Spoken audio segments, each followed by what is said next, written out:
Hello, good morning, good afternoon, and good evening, ABM 005 students! Nagmamadali! Welcome to Matibay Class! Ayun! So, ang bilis talaga. Module 11 na tayo. Di ba? Parang Grabe, kailan bilis. lang. And of course, mga anak, thank you for watching the video discussions. Thank you so much sa laging pagsuporta at panonood. Gaya nga ng sinabi namin ni Sir Jason, extra effort namin yan para sa inyo. Yes, at deserve nyo yun lahat. At syempre, shout out sa lahat ng grade 12 ABM dyan ng Puko Ordaneta. Ayan, and mga anak, please watch this video discussion pa rin because next meeting, syempre magkakaroon tayo ng pangmalakasang review quiz. Ayan. Quiz. And that will serve as your review na rin para sa upcoming exam. Ayun. At dahil dyan, ibigay na natin ang ating module number 11 and that's all about differentiating markup from margins. Okay. So, on our previous discussion, markup And lang ang nakita markdown, nila, yes. markdown. Ngayon, sasakupin natin si margins. Okay. Ayun. And for this topic, we have objectives. Okay, two objectives. First is to differentiate markup from margins. And of course, to describe how gross margins Are used on sales. Pero syempre bago kasi sa kanila yung margin na word, tama? Okay. So i-define muna natin. So margin, also known as gross margin, is sales minus the cost of goods sold. So i-minus mo lang yung cost of goods sold. And take note that gross margin is also known as the gross margin percentage or gross profit or gross margin on sales. Yes, take note with the word profit ulit. So yung Yes. kita mo, yung iyong tubo. Margin Yun. percentage ang tinatawag natin dyan. Sige. Next will be definition din to eh. Ayan, gross margin formula pala. So the formula for the gross margin is net sales less the cost of goods sold. It is better to use net sales than gross sales since a large number of deductions from gross sales could skew the result of the circulation. And gross margin is frequently expressed as a percentage. Sabi ko kanina, kapag ang hinahanap natin ay gross margin, associated siya kay percentage, called the gross margin percentage. Okay. And the calculation is net sales minus cost of goods sold divided by net sales. So yan po ang gagamitin natin kapag hinahanap ang margin, net sales minus cost of goods sold divided by net sales. Yun.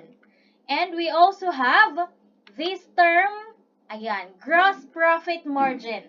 So the gross profit margin or GPM is the percentage of revenue a company has left over after paying direct cost of producing goods. Yes, from the word profit, yun na, yung alis na lahat ng kanilang mga ginastos in producing goods. All other expenditures, syempre including shareholder dividends, must come out of this percentage. And that makes the GPM a good indicator of profitability. Diyan natin makikita kung kumita ba tayo, na kung ilan ang kinita natin. Yes, kung malaki ba. Maliit, sakto lang kinita natin, something like that. And syempre, meron tayong net sales. A company's net sales equal to its total sales minus returns, allowance for damaged merchandise, and discounts. This is a more accurate measure of incoming money than total sales alone. Ay, di ko naman na... Ayan. And of course, markup is the amount by which the cost of a product is increased. Again, kapag markup, always increase yan in order to derive the selling price. Ayun, familiar na malalaman kayo natin lahat yan. Sa markup. Ayun, at dahil dyan, para mas maintindihan, on our examples by applying our formula. Example number 1, assume that net income equals 10,000 pesos on the net sales of 100,000 pesos. What is the profit margin? Take note of the term profit margin. Okay, our step 1 here. Step 1 is of course to compute for what? Okay, our formula is net sales Tama, Ma'am Tintin? Yes. Minus Net net income income divided by net net sales. sales. Ito po ang ating first step. Okay, by substitution, our net sales, sabi niya, is 100,000. 1,000. Nakikita ba? Yes. Minus 10,000 10,000 divided by 100,000 is equal to, tingnan natin mga anak, fraction, we have 100,000, 1, 2, 3, minus 10,000, 1, 2, 3, all over 100, 1, 2, 3,000 is equal to, okay, 0.9, i-multiply po natin siya kay 100. Take note mga anak, 100, percentage kasi that tayo. is equal to 90%.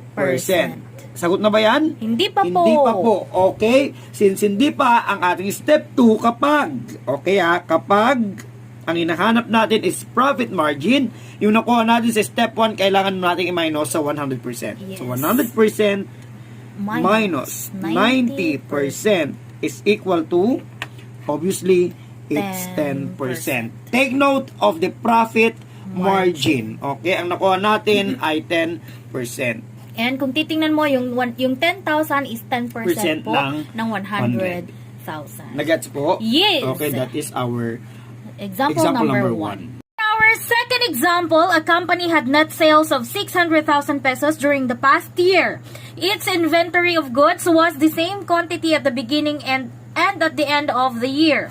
Its cost of goods sold consisted of 120,000 of variable cost and 200,000 of fixed cost. Its selling and administrative expenses were 40,000 of variable and 150,000 of fixed expenses. Find the company's gross margin. Take note, ang pinapahanap po niya ay gross margin. So for this topic, for this problem, gross margin, ibig sabihin, ang kakailanganin nating formula will be margin is equal to gross profit all over net sales. Okay. So, kakailanganin natin si gross profit in order for us to solve for gross margin. At para makuha natin si gross profit, take note, para makuha natin si gross profit, gagamitan natin siya ng formulang net sales minus cost of goods. cost of goods sold. goods sold. Okay. So, yung gross profit natin, parang yung sinolve ni Sir Jason kanina. So, kunin natin ang net sales galing dito sa ating problem. Ang linaw-linaw, ang net sales daw natin ay 600,000. ayan, 600. So, isolve muna natin si gross profit. So, we have 600,000 minus cost of goods sold daw natin. Ang cost of goods sold natin ay consisted of 2. Ang linaw din. Ito po yun at ito po yun. So, kapag pinag-add mo ang 120,000 at 220,000, meron kang, sige, sulat natin para hindi kayo malito, 1,000 plus 200,000. Ayan. So, we have now 600,000 minus 320,000. Ang gross profit natin ngayon ay, solve natin using our calculator, 600, 1, 2, 3, minus 320, 1, 2, 3, is equal to 280,000. Yan po ang ating gross profit. Since meron na tayong gross profit, pwede na nating isolve ang ating gross margin. So, gross margin is now equal to gross profit, which is 280,000 divided by net sales natin is 600,000. Sorry, sobra. Ayan. Using our calculator, fraction po muna tayo.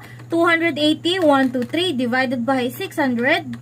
1, 2, 3 is equal to, ayan, 0.4666. And take note, percentage po tayo mga anak. So, para makuha natin ang percentage niyan, we just need to multiply it kay 100. So, ibig sabihin, ang hinahanap nating sagot ay si 46.7%. Yan. Yan daw po ang ating hinahanap na gross margin. Paano kapag ang sagot ko is Final 46.67? It's okay. But take note mga anak, laging titignan ang given instruction. Okay. Proceed to pang grade 1 na problem. Sorry na kaagad. Ang dali-dali. Company ABC makes shoes. If ABC reported 5 million pesos in total revenue for the year and costs of goods sold of 2,500,000 pesos, find ABC's gross profit margin. Okay? We are looking for the gross profit margin. And gross profit margin is always equal to, okay? Sabi natin kanina, kapag sinabi natin gross profit margin, that is always equal to minus cost of goods sold. Paulit-ulit tayo dahil sa inyo lab-lab namin kayo para niyo makalimutan. Divided by net sales. O, sige, dagdag na natin para hindi makalimutan. Times 100. Bakit 100? Because we are looking for the gross profit margin. Okay, ibig sabihin nun, percentage. Net sales, ang given net sales natin, maliwanag pa po sa buwan, that is 5 million pesos. Minus, okay, cost of goods sold is equal to 2,500,000 pesos divided by 5 million po ulit kasi net sales po ang ating i-divide. Okay? Using our scientific calculator times, huwag natin kalilimutan, 100. Okay, nilalakihan ko para makita nila. Fraction. We have 5 million minus 5 million divided by 5 tama ba? Million is equal to times 100 that is equal to 50%. Okay? Obviously, mas hindi mo nga sold, makikita mo ng 50% talaga ang gross profit margin. Kasi ang 2.5 ay kalahati ng 5 million. So, this is our final answer. For our last example, if a product costs $100 and the required gross profit margin is 40%, what is the selling price? Okay, so ang ginahanap natin dito ngayon is selling price, pero take note mga anak na sa problem natin nabanggit ang salitang gross profit margin. So for this certain problem, ang gagamitin nating formula ay ang formula ng gross profit margin, which is gross profit margin is equal to net sales minus cost of goods sold all over net sales. Take note, mama, net sales pwede rin akong selling price yun. Yes. Okay. Next, kunin natin yung mga given sa ating problem. So, kung makikita ninyo dito, given po ang ating gross profit margin, which is 40%. So, we have gross profit margin na 40%. And take note, ang 40% ay 0.4. Pwede ring or 0.4 is equal to net sales or selling price. Since hindi natin alam or yan ang ating hinahanap, i-represent natin siya as X. Minus cost of goods cost of goods sold daw or ang cost ng product is $100. All over net sales, again hindi natin alam, so we have X. So nakapag-formulate po tayo ng ganitong equation, ibig sabihin kailangan natin siyang i-simplify. And take note na lahat ng fraction po ay merong imaginary denominator of 1. So you have fraction and fraction, all you have to do is to cross multiply. So cross multiplication, 0.4 times x po is 0.4x. It is equal to 1 times x minus 100. Since 1 yan, just simply copy. X minus 100. Next, pagsasamahin mo lahat ng merong x, pwede mong ipunta dyan, pwede mo ring ipunta dyan. So, ngayon, dito na lang natin siya ipunta para makita ninyo. Hindi, mas magandang doon kasi mas mataas okay lang din, negative or pwedeng, parehas din naman ang magiging sagot. Okay lang kahit saan nyo ilipat yan, parehas din ang magiging sagot. Sige, dito natin siya ilipat. We have 0.4x. From positive, it will become negative x is equal to negative 100. Next, negative 4 minus 1. Meron siya ditong imaginary na 1. So, we have 0.6 negative 0.6x is equal to negative 100. Since si x lang hinahanap natin, divide both sides by negative 0.6, negative 0.6. So, cancelled, x now is equal to, dahil pareha silang negative, maka-cancel yan, it will become positive. So, 100 now, divided by 0.6 is equal to, ayan, 100.66, sorry, 100 x is equal to 166.67. Yan po ang ating hinahanap na net sales or selling price. O, diba? Yan, Saan yun? Kaya niya nakuha. Ayun. Ayaw mag-focus. So, ayun, parehas po ang ating nakuhang sagot. Okay. Okay, that's all for today mga anak. Lagi kayong mag-aaral mabuti. Lahat yan ay kakayanin nyo mga anak dahil lahat tayo ay #matibay. Bye-bye mga anak.